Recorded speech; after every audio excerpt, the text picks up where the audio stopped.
હાલ દેશ અને દુનિયામાં વાહન વ્યવહાર વધતા અકસ્માતના બનાવો પણ વધ્યા છે। અમેરિકાના બાલ્ટિમોરમાં મંગળવારે વહેલી સવારે એક મોટો અકસ્માત થયો હતો। અહીં એક કન્ટેનર જહાજ અથડાયા બાદ એક મોટો પુલ તૂટી ગયો હતો।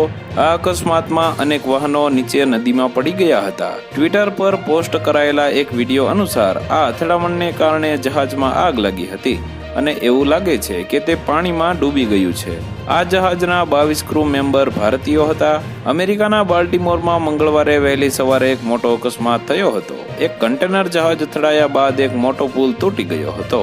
આ પુલ તૂટતા જ તેમાં સવાર ક્રૂ મેમ્બરો પાણીમાં ડૂબવા લાગ્યા હતા। તેમાં મળતી વિગતો અનુસાર અકસ્માતનું સચોટ કારણ જાણવા સર્ચ ઓપરેશન હાથ ધરાયું છે।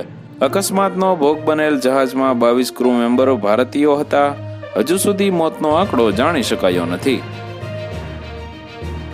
તો વધુ માહિતી મેળવવા માટે ચેનલ સાથે જોડાયેલા રહો। વિડીયો પસંદ આવે તો લાઈક કરી દેજો। ચેનલમાં નવા છો તો સબસ્ક્રાઇબ કરી દેજો।